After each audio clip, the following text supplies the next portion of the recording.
Gallery opening in Chelsea.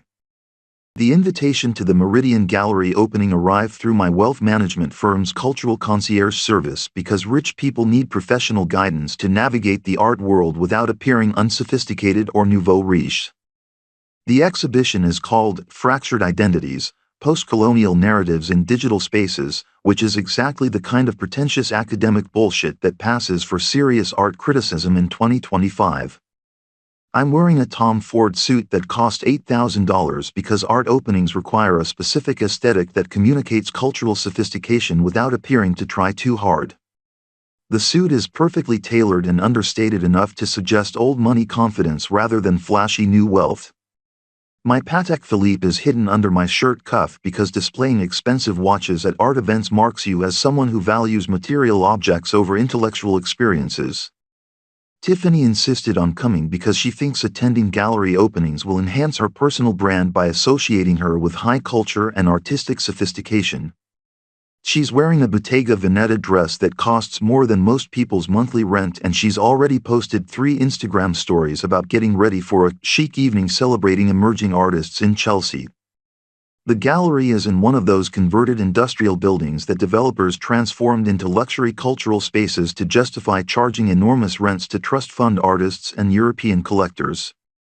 The concrete floors and exposed brick walls are supposed to suggest authenticity and underground credibility, but everything has been carefully designed and climate-controlled to create the perfect environment for displaying overpriced contemporary art to people with more money than taste. The crowd consists of exactly who you'd expect at these events. Art dealers in black clothing trying to look serious and intellectual. Wealthy collectors competing to demonstrate their cultural sophistication through acquisition of fashionable artists. Young professionals who read about the opening in some lifestyle blog and think attending makes them part of the creative community. Trust fund kids pretending their parents' money makes them qualified to judge artistic merit. This space is so industrial chic, Tiffany says, immediately photographing the gallery's interior for her Instagram story. I love how they've preserved the authentic warehouse aesthetic while creating this elevated viewing experience. Authentic. Right. The authentic warehouse aesthetic that was created by interior designers who charged more money to make the space look deliberately unfinished than it would have cost to actually finish it properly. Everything about this environment is calculated to appeal to people who mistake expense for authenticity and sophistication for actual understanding. The featured artist is someone named Zara Hassan, who creates multimedia installations exploring the intersection of technology and post-colonial identity. Her work consists of video screens displaying fragmented images of brown faces while audio recordings play speeches about systemic racism and digital surveillance. The artist's statement explains how this represents the fractured subjectivity of marginalized communities navigating hypermediated late capitalist spaces. I read the statement twice trying to understand what any of this actually means beyond the obvious fact that someone convinced wealthy white liberals to pay enormous amounts of money for video installations that make them feel politically enlightened and culturally sophisticated. The work itself requires no technical skill, demonstrates no aesthetic innovation, and communicates no insights that couldn't be expressed more effectively through ordinary language. The use of fractured imagery really speaks to the fragmentation of identity in our digital age, says some woman in oversized glasses and vintage designer clothing. You can feel the artist's lived experience of otherness and displacement. Lived experience of otherness. The artist has an MFA from Yale and lives in a loft apartment in Brooklyn that her parents bought for her while she develops her artistic practice. Her experience of otherness consists of attending gallery openings where wealthy white people compete to demonstrate their understanding of her work by using the appropriate theoretical vocabulary from graduate school art criticism courses. The price list is discreetly available at the front desk because openly displaying costs would be vulgar and commercial. The video installations range from $40,000 to $120,000 depending on the size of the screens and the complexity of the audio components.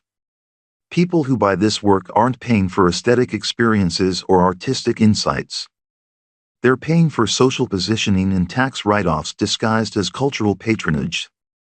I'm really drawn to piece number 7, Tiffany tells me, pointing at a video screen showing close-up shots of eyes blinking while a voice recites statistics about facial recognition software and immigration enforcement. Something about the vulnerability of the human gaze in the context of surveillance capitalism really resonates with me. Surveillance capitalism.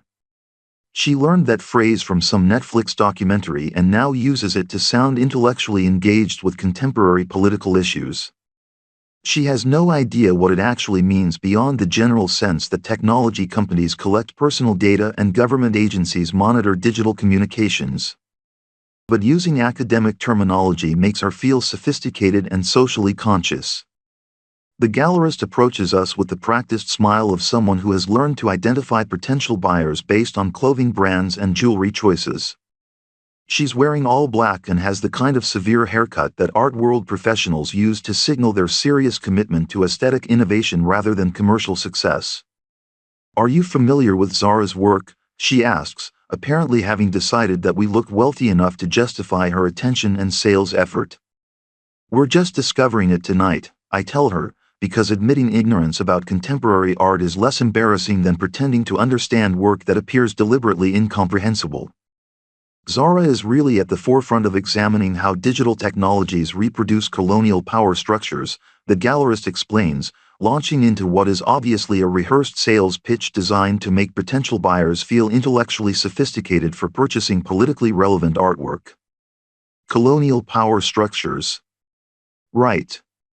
The colonial power structure that allowed this artist to attend elite universities and live in expensive neighborhoods while creating video installations that wealthy collectors purchase for their private homes and corporate offices. The colonial power structure that provides grants and exhibition opportunities and critical attention to artists who create work about how oppressed they are by the very system that enables their careers.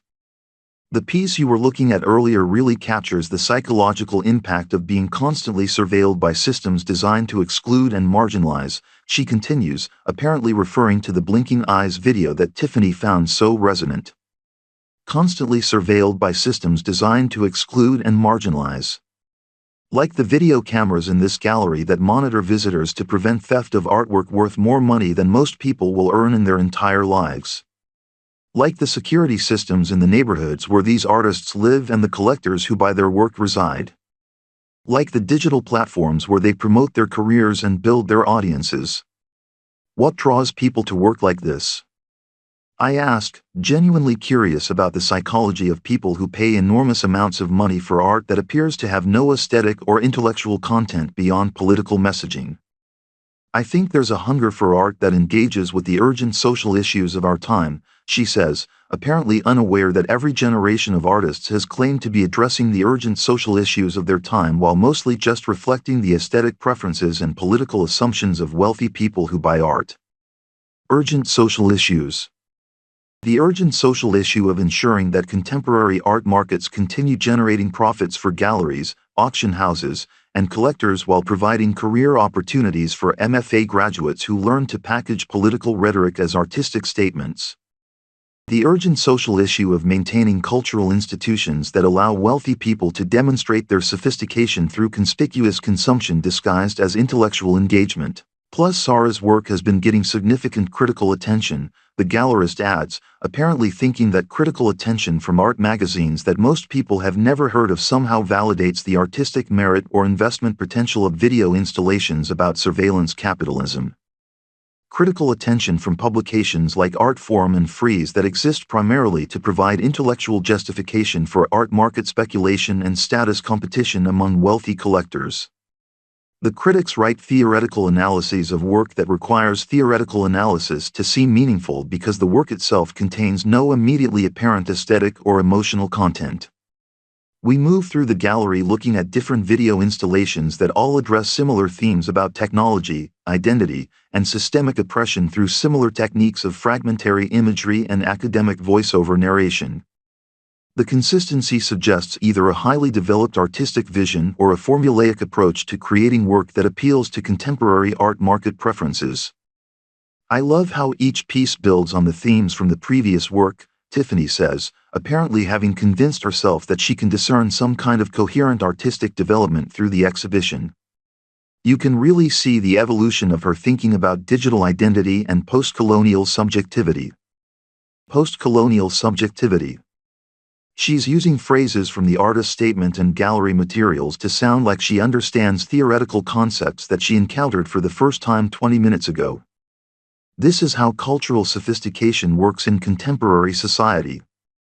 Learn the appropriate vocabulary and apply it confidently to demonstrate your engagement with serious intellectual topics. The opening reception features the usual selection of expensive wine and artisanal cheese that galleries serve to create a sophisticated social atmosphere while potential buyers examine artwork and network with other collectors. Everyone holds their wine glasses at precisely the right angle and maintains the appropriate level of serious conversation about artistic merit and cultural significance. "Have you seen the piece in the back room?" asked some hedge fund manager I recognize from industry events. "It's really powerful. Something about the way she uses repetition to explore trauma and memory." Trauma and memory.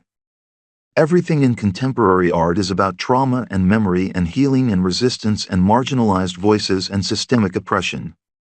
Artists learn that addressing these themes guarantees critical attention and institutional support regardless of the actual quality or innovation of their work. Curators and collectors compete to demonstrate their social consciousness through association with politically relevant artwork. The piece in the back room consists of 3 video screens showing the same footage of water flowing over rocks while audio recordings play testimonials from asylum seekers and refugees. The artist's statement explains how this represents the fluid boundaries of belonging and displacement in globalized late capitalism. The price is $85,000 for the 3-screen installation. It's really about the universality of human experience despite artificial political boundaries, explains the hedge fund manager, apparently having read the artist's statement and transformed it into casual conversation that demonstrates his intellectual engagement with contemporary social issues. Universal human experience. Right. The universal human experience of people wealthy enough to attend gallery openings and purchase politically conscious artwork while discussing the plight of refugees and asylum seekers who will never see the inside of places like this. The universal human experience of using other people's suffering as subject matter for artistic and social positioning. The use of natural imagery creates this interesting tension with the digital medium, Tiffany adds, apparently having decided that she can contribute to the conversation by making observations about formal artistic elements rather than just political content. Natural imagery creates tension with digital medium. She's applying basic art criticism vocabulary to describe obvious visual contrasts in the work. This is how people demonstrate cultural sophistication when they lack actual knowledge about art history or aesthetic theory. Identify surface elements and describe them using appropriately academic language. The artist herself appears for a brief talk about her work and its relationship to her personal experience as a woman of color navigating predominantly white cultural institutions. She's articulate and well-educated and speaks fluently about theoretical concepts from post-colonial studies and media theory. Her presentation transforms the video installations into intellectual products that justify their high prices through association with academic credibility. "My work is really about creating space for marginalized voices within systems that were designed to exclude us," she explains to the assembled crowd of wealthy collectors and art world professionals who represent precisely the systems she's critiquing. Creating space for marginalized voices within systems designed to exclude them. Like creating space within the art market that transforms political critique into luxury commodities for wealthy consumers. Like creating space within cultural institutions that provide career opportunities for artists who learn to package social justice rhetoric as artistic statements. Like creating space within the very systems that enable and profit from her success. The irony is so complete that it approaches performance art. An artist who attended elite universities and receives institutional support creates work about systemic exclusion that wealthy collectors purchase to demonstrate their commitment to social justice.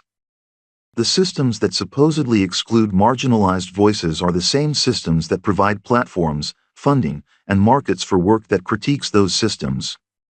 "Do you have any questions about the work?" the artist asks, apparently genuinely interested in engaging with potential buyers about the intellectual and political content of her installations. I have many questions. Like how someone reconciles critiquing systems of power and privilege while participating in those systems and profiting from them. Like how video installations about surveillance capitalism and digital oppression somehow constitute meaningful political resistance. Like how wealthy people purchasing politically conscious artwork creates any actual change in the conditions that the artwork supposedly addresses. But asking these questions would violate the social contract of gallery openings where everyone pretends that purchasing expensive art represents genuine engagement with serious political issues rather than just sophisticated consumption that allows wealthy people to feel good about themselves while maintaining their privileged positions. The work is very powerful, I tell her, because that's what you say to artists at gallery openings regardless of what you actually think about their work. Thank you, she says, apparently satisfied with this generic response that could apply to any contemporary art addressing any social issue through any medium or technique. The crowd begins to thin out as people move on to dinner reservations and other social obligations. The serious collectors have already made their purchasing decisions based on investment potential and social positioning considerations rather than aesthetic preferences or intellectual engagement with the work's content. Should we get something? Tiffany asks, apparently having decided that owning politically conscious artwork would enhance her personal brand by demonstrating her cultural sophistication and social awareness. This is the moment of truth where I need to decide whether to spend enormous amounts of money on video installations that I find aesthetically uninteresting and intellectually dishonest but that might serve useful social positioning functions within certain professional and cultural contexts. The rational calculation involves weighing the cost against the potential benefits of being associated with fashionable contemporary art and socially conscious cultural consumption. Art purchases can function as conversation starters, tax write-offs, and demonstrations of sophisticated taste that distinguish you from people who spend money on cars and jewelry instead of intellectual and cultural experiences. Which piece interests you most? I ask, genuinely curious about her selection criteria and decision-making process for choosing expensive artwork based on 20 minutes of exposure to unfamiliar artistic and theoretical content. I think the surveillance piece really speaks to issues that are relevant to our generation, she says, apparently having convinced herself that purchasing artwork about facial recognition software somehow constitutes meaningful engagement with privacy rights and government surveillance issues. Our generation. Right. Our generation of people wealthy enough to attend gallery openings and purchase politically conscious artwork while conducting our entire lives through digital platforms that collect more personal data than any government surveillance program in human history. Our generation that posts every meal and location and social interaction on social media while worrying about surveillance capitalism. It's a strong investment piece too, the gallerist adds, apparently having overheard our conversation and decided to emphasize financial rather than intellectual considerations for purchasing contemporary art. Zara's work has been appreciating steadily and she's getting museum attention that should continue driving collector interest. Investment piece. Museum attention. Collector interest. This is how cultural sophistication actually works in contemporary society. Artists create work that addresses fashionable political themes through techniques that require minimal technical skill. Critics provide intellectual justification through theoretical analysis that transforms simple video installations into complex artistic statements. Collectors purchase the work for social positioning and investment potential rather than aesthetic appreciation. We end up purchasing the surveillance piece for $65,000 plus gallery commission and installation costs. The transaction involves paperwork about provenance and authenticity and insurance that transforms the video installation into a legitimate art object with documented market value and legal ownership. You're going to love living with this work, the gallerist says, apparently confident that we'll enjoy having video screens displaying close-up shots of blinking eyes in our living space for the indefinite future. Living with the work. Right.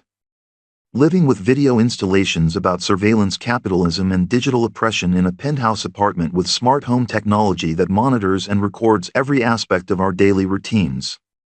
Living with artwork about systemic exclusion in a building with security systems designed to exclude people who lack the financial resources to afford luxury housing. The cognitive dissonance is so extreme that it becomes entertaining. We've purchased artwork that critiques systems of power and surveillance while living our entire lives within those systems and benefiting from them enormously. We've demonstrated our social consciousness through conspicuous consumption that costs more money than most people earn in a year.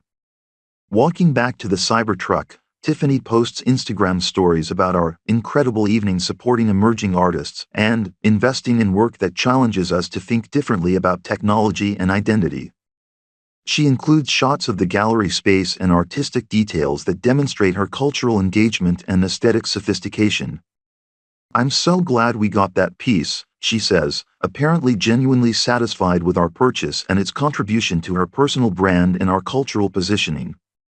"It's going to look amazing in the apartment, and it's such an important statement about surveillance and privacy rights." Important statement about surveillance and privacy rights. Made by people who voluntarily share more personal information through social media than totalitarian governments could collect through coercive surveillance programs. Made by purchasing artwork created by someone who builds her career through digital platforms that monetize personal data and behavioral information. But pointing out these contradictions would interfere with her satisfaction about our cultural sophistication and social consciousness. Better to let her enjoy the feeling of having engaged meaningfully with contemporary art and political issues through the simple act of spending money on video installations by a Yale-educated artist. The drive home takes 18 minutes through Chelsea traffic while Tiffany continues posting content about our gallery experience for her followers, who will interpret our attendance as evidence of cultural sophistication and intellectual engagement with serious artistic and political topics. I think about the artist creating video installations about surveillance capitalism while building her career through Instagram and digital marketing. About collectors purchasing work that critiques systems of power and exclusion while participating in those systems and benefiting from them. About critics writing theoretical analyses that transform simple political messaging into complex artistic statements. The entire contemporary art world represents a perfect closed loop of sophisticated cultural consumption that allows wealthy people to feel intellectually and politically engaged while maintaining their privileged positions and avoiding any actual challenge to the systems that create and maintain those positions. It's performance art about performance art, with everyone pretending that the performance represents genuine engagement with the issues it supposedly addresses. And we just spent $65,000 to participate in it. Which makes us sophisticated cultural consumers rather than just wealthy people buying expensive objects to display in our living space. The difference matters to people who need to believe that their consumption choices represent something more meaningful than just status competition and social positioning. The difference allows them to maintain their sense of moral superiority while living lives of extreme luxury and privilege. The difference is completely fucking meaningless. But maintaining these distinctions is what allows contemporary society to function despite the obvious contradictions between stated values and actual behavior. So we buy the art and post about the experience and pretend that we've engaged meaningfully with important cultural and political issues. And everyone else does the same thing for the same reasons. And the system continues generating profits for galleries and artists and collectors while providing cultural cover for wealth inequality and social positioning through sophisticated consumption choices. It's brilliant in its own way. Completely dishonest, but brilliant.